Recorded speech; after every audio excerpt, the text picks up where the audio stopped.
Hey guys, welcome back to my channel. I hope you all are doing well and I hope you all are preparing well. So let us start with this video of previous year questions. So the first question is, which of the following material has the highest hydraulic conductivity? तो पहले हम बात करते हैं hydraulic conductivity क्या होती है। Hydraulic conductivity एक प्रॉपर्टी होती है वास्कुलर प्लांट्स, सॉइल या रॉक की, जो डिस्क्राइब करती है the ease with which water can move through pore spaces और फ्रैक्चर्स। वो डिस्क्राइब कर रही है कि कितनी ईजिली वाटर पोर्स और स्पेसेस या फिर फ्रैक्चर्स से मूव कर सकता है। तो सैंडस्टोन जो होती है उसके पास हाईएस्ट हाइड्रोलिक कंडक्टिविटी होती है, मतलब उसके पास ये प्रॉपर्टी सबसे ज़्यादा होती है, उसमें से ईजिली वाटर मूव कर सकता है। In nuclear thermal reactors, which of the following is not used as moderator? Not used as moderator पूछा गया है। नॉर्मल वाटर यूज़ किया जाता है, हैवी वाटर भी यूज़ किया जाता है, ग्रेफाइट भी यूज़ किया जाता है, but liquid helium is not used as a moderator. ठीक है, तो इसमें आपका मॉडरेटर का काम मोस्टली क्या होता है कि उसको नॉर्मल कंडीशन में रखना, उसके टेम्परेचर को थोड़ा मेंटेन करके रखने का काम होता है न्यूक्लियर थर्मल रिएक्टर के। ठीक है, तो लिक्विड हीलियम को नहीं यूज़ किया जाता है मॉडरेटर की तरह।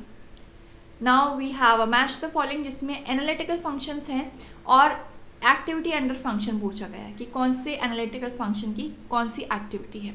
ठीक है, तो यहाँ पे है डिफाइनिंग स्कोप ऑफ EIA। आपको स्कोप जो डिफाइन करना है EIA का, उसका क्या महत्व है, तो आप उसमें क्या कर रहे हैं, डिस्क्राइब कर रहे हैं existing environment system.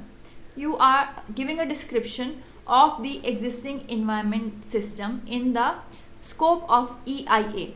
Then comes the identification of the impacts. तो उसमें आप डिसाइड कर रहे हैं इंपॉर्टेंट इश्यूज एंड कंसर्न्स। ठीक है, जो भी इंपॉर्टेंट इश्यूज एंड कंसर्न्स हैं, जो भी इम्पैक्ट्स हैं, you are just identifying them. Then prediction of impacts consist of critical assessment of impacts. ठीक है, तो C जो है आपका ये है critical assessment of impacts. Then impact evaluation and analysis में क्या आता है, estimation of the probability that a particular impact will occur, कि क्या प्रोबेबिलिटी है कि अगर हम कोई इम्पैक्ट मान के चल रहे हैं कि वो होगा ही होगा। ठीक है, तो आइडेंटिफिकेशन में आप आइडेंटिफाई कर रहे हैं, आप डिसाइड कर रहे हैं कि ये चीज़ें हो सकती हैं। प्रेडिक्शन में आप क्या कर रहे हो कि आप बहुत अच्छे से देख रहे हो कि हाँ आप श्योरिटी है कि हाँ ये चीज़ें हो सकती हैं या नहीं। उसके बाद इम्पैक्ट इवैल्यूएशन और एनालिसिस में देख रहे हो आप जो फीचर्स आपके इम्पैक्ट कॉज कर सकते हैं, तो क्या प्रोबेबिलिटी है कि वो कितनी मेजॉरिटी से वो कोई इम्पैक्ट को कॉज करेंगे। ठीक है, so this is the match the following. तो यहाँ पे जो आपका A कोड है that is the correct answer for the match the following. Now the minimum temperature gradient per degree Celsius per kilometer required for ocean thermal energy conversion is about 20 degree per kilometer। ठीक है, तो ये question आपका repeat हुआ है again, OTE से भी पहले भी क्वेश्चन आया था। ठीक है, तो उसमें बोला गया था कि आपके जो मिड लैटिट्यूड्स होते हैं वहाँ पे OTC का जो आउटपुट होता है वो काफ़ी अच्छा होता है। तो इस वजह से होता है क्योंकि वहाँ पे जो टेम्परेचर होता है वो आपका 20 डिग्री सेल्सियस पर किलोमीटर से ज़्यादा ही मिलता है। ठीक है, so it would be just giving a good energy. ठीक है, एनर्जी आउटपुट वहाँ पे काफ़ी अच्छा हो जाता है। Now which of the following causes warming of the atmosphere but cooling of the earth surface. वो एटमॉस्फेयर को तो गर्म कर रहा है पर अर्थ सरफेस को वो ठंडा रखता है। So black carbon aerosols are the ones. Ozone तो आपका क्लाइमेट चेंज में हो रहा है, हीटिंग ग्लोबल वार्मिंग पोटेंशियल है, ग्रीन हाउस गैसेस का भी है और सल्फेट्स और नाइट्रेट्स का भी है। सो सिर्फ एक ब्लैक एरोजोल ऐसा है जो कि अर्थ सरफेस को ठंडा करता है और जबकि आपका एटमॉस्फेयर है उसको वार्म करता है। Identify the correct sequence of the fuels in order of their increasing carbon intensity. Carbon intensity के बेसिस पर हमें बताना है, कार्बन रिलीज की इंटेंसिटी के बेस पे बताना है। तो न्यूक्लियर फ्यूल जो होती है वो it is lowest, then comes the natural gas, then comes the oil and then comes the bituminous coal। तो bituminous coal के अंदर क्या है, सबसे ज़्यादा कार्बन इंटेंसिटी है, उसके बाद उससे कम है आपकी या फिर हम एक तरह से ये कहें, let me erase this thing. यहाँ पे क्या है कि जो bituminous coal है आपका, ठीक है, उसकी जो कार्बन इंटेंसिटी है वो सबसे ज़्यादा है। ठीक है. So number 1 would be the bituminous coal. Then number 2 would be the oil. उससे बिटुमिनस कोल से कम ऑयल की कार्बन इंटेंसिटी है. Then comes the natural gas. Oil से कम नेचुरल गैस की कार्बन इंटेंसिटी है. And then comes the nuclear fuel, जिसकी सबसे कम कार्बन इंटेंसिटी है. ठीक है, कार्बन रिलीज करने की जो पोटेंशियल है. Now again match the following. यहाँ पे आपको स्केल्स दिए गए हैं जो कि EIA की असेसमेंट में यूज़ होते हैं. ठीक है, एनवायरनमेंट इम्पैक्ट असेसमेंट में जो यूज़ होते हैं स्केल्स, और हमें बताना है कि वो स्केल्स क्या बता रहे हैं. ठीक है, what are they telling us. तो जो नॉमिनल स्केल है वो वर्स्ट टू बेस्ट बताता है कि क्या चीज़ वर्स्ट है और क्या चीज़ बेस्ट है. ऑर्डिनल स्केल जो आपका नॉमिनल स्केल है वो स्पीशीज़ के बारे में बताता है. ठीक है, this is the nominal scale which is telling you about the species. Then comes the ordinal scale. Ordinal scale जो होता है वो आपका worst to best बताता है. Okay, this is being told by the ordinal scale. Then comes the interval. Interval आपका बताएगा temperature कि कितना डिग्री सेल्सियस है, क्या है. ठीक है, and then comes the ratio. Ratio आपका map scale में पूछा जाता है. So I will also write here कि यहाँ पे एक जो है A is the third one, B is ordinal scale is the fourth one, worst to best. Then C is the temperature जो आपका interval बता रहा है. ठीक है, so this is the first one. And D the ratio जो बता रहा है वो आपका map scale बता रहा है. So this is the second one. Okay, तो ये आपका D जो है ये आपका करेक्ट कोड है जो आपकी इनको मैच बता रहा है, मैच का प्रॉपर आंसर जो है. Now we have an assertion and reason. For noise level survey in urban areas, weighing A is used for measurement. तो काफ़ी सारे वेइंग होते हैं, वेटिंग जो है तो वेइंग बोलेंगे वैसे इसको. तो उसमें A है, C है, Z है और कभी कभी D भी आ जाता है. A जो होता है नॉर्मली A यूज़ किया जाता है. तो A का रीज़न ये बताया है कि weighing A filters out unwanted signals. ऐसा नहीं है कि वो अनवांटेड सिग्नल्स को फिल्टर आउट कर देता है. वो बेसिकली क्या करता है, it cuts out higher and lower frequencies that the human ear can not hear. ठीक है, जो ह्यूमन ईयर नहीं सुन पा रहा है उन फ्रीक्वेंसीज को वो क्या करेगा, वो उनको कट आउट कर देगा. ठीक है, उनको फिल्टर कर देगा. सो यहाँ पे आपका असर्शन सही है बट रीज़न सही नहीं है. So A is true but the R is false, क्योंकि R का जो करेक्ट एक्सप्लेनेशन है वो ये दिया हुआ है मैंने यहाँ पे, आप इसको रीड आउट कर सकते हैं. Then asphyxiation is caused by. Asphyxiation में क्या होता है, डिप्लीशन ऑफ ऑक्सीजन हो जाती है लंग्स के अंदर. ठीक है, तो वो किसकी वजह से हो रहा है. It happens due to hydrogen cyanide and phosgene. Phosgene Bhopal gas tragedy में MIC में यूज़ हुई थी. ठीक है, जिसकी वजह से वहाँ पे लोगों को नोजिया, वॉमिटिंग और एस्फिक्सिएशन भी हुआ था. ठीक है, so these are the causative agents of एस्फिक्सिएशन.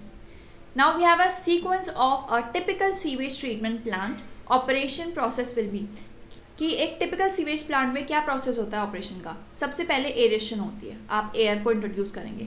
फ्लॉक्यूलेशन होते हैं जिसमें फ्लॉक्स बनते हैं. ठीक है, देन सेडिमेंटेशन, जो फ्लॉक्स बने हैं they settle down. Then there is recarbonation, आप कार्बन का कंटेंट बढ़ाएंगे. Then you filter it out. Okay, then there comes the filtration. And then last step is the disinfection. Before you release the waste, the residue that is left after the sewage treatment, आप उस residue को disinfect करेंगे जिससे वो कोई disease spread ना करे. ठीक है, या कोई harm ना पहुँचाए environment को. So these are the steps: aeration, flocculation, sedimentation, then recarbonation, then filtration, and the last step is the disinfection. Now हमारे पास फिर से एक असर्शन रीज़न है जिसमें बोला गया है, असर्शन बोल रहा है क्लोरोफ्लोरोकार्बन्स डिप्लीट ऑक्सीजन. बिल्कुल सच है. रीज़न ये दिया गया है, these compounds contain chlorine, bromine and fluorine. ये क्लोरीन, ब्रोमीन, फ्लोरीन कंटेन करते हैं जो कि एनवायरनमेंट को हार्म पहुंचाते हैं. ठीक है, सो इसके बारे में हम डिस्कस करेंगे एक सेपरेट वीडियो में, जिसमें मैं बताऊंगी किस तरह से क्लोरोफ्लोरोकार्बन्स हार्म करते हैं, किस तरह से उनकी रिएक्शन ओजोन के साथ होती है, और जो बाय प्रोडक्ट्स बनते हैं they are very much harmful for the layers of the atmosphere. So here both assertion and reason are correct and the reason given is the correct explanation of the assertion. Now match the following में हमें material दिए गए हैं और उन material का हमें application बताना है, कहाँ पर यूज़ हो रहे हैं. सो ट्राईक्लोरोइथाइलिन जो है आपका वो ड्राई क्लीनिंग में यूज़ होता है. It is being used in the dry cleaning purposes. Okay, then we have toluene. Toluene को आप गैसोलीन में यूज़ करते हैं. जो आप फ्यूल यूज़ कर रहे हैं, that gasoline fuel consist of toluene. Now we have zinc. Zinc is in the mining. Zinc mining में मिलता है, मोस्टली माइनिंग में अप्लाइड होता है. Then comes the phenol. Phenol wood treatment में यूज़ होता है.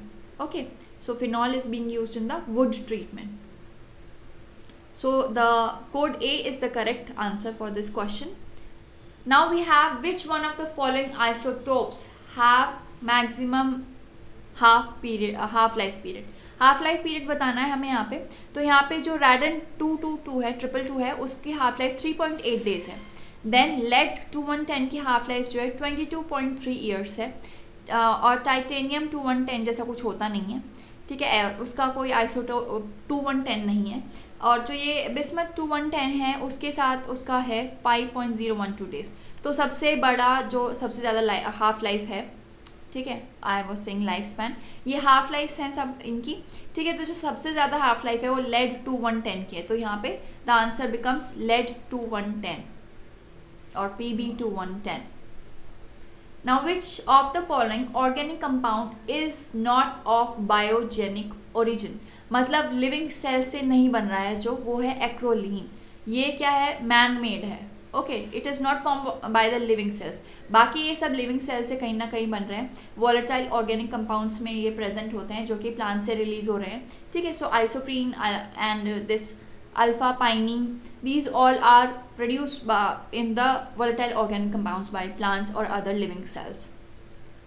Now, which of the following is used as a plant indicator for the detection of the presence of sulfur dioxide and HF, हाइड्रोफ्लोरिन, ठीक है. तो उसके लिए लाइकन यूज़ होते हैं.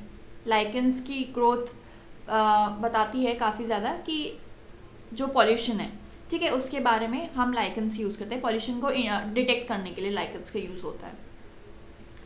So that's all for this video. अगर आपको मेरी एफर्ट्स अच्छे लग रहे हैं, अगर आपके कोई काम आ रहे हैं, तो please subscribe to my channel and share this video with your friends जो कि इन्वायरमेंटल साइंस के नेट एग्ज़ाम की प्रिपरेशन कर रहे हैं. शेयर इट विद देम कि उन तक भी मेरी थोड़ी हेल्प पहुंच पाए.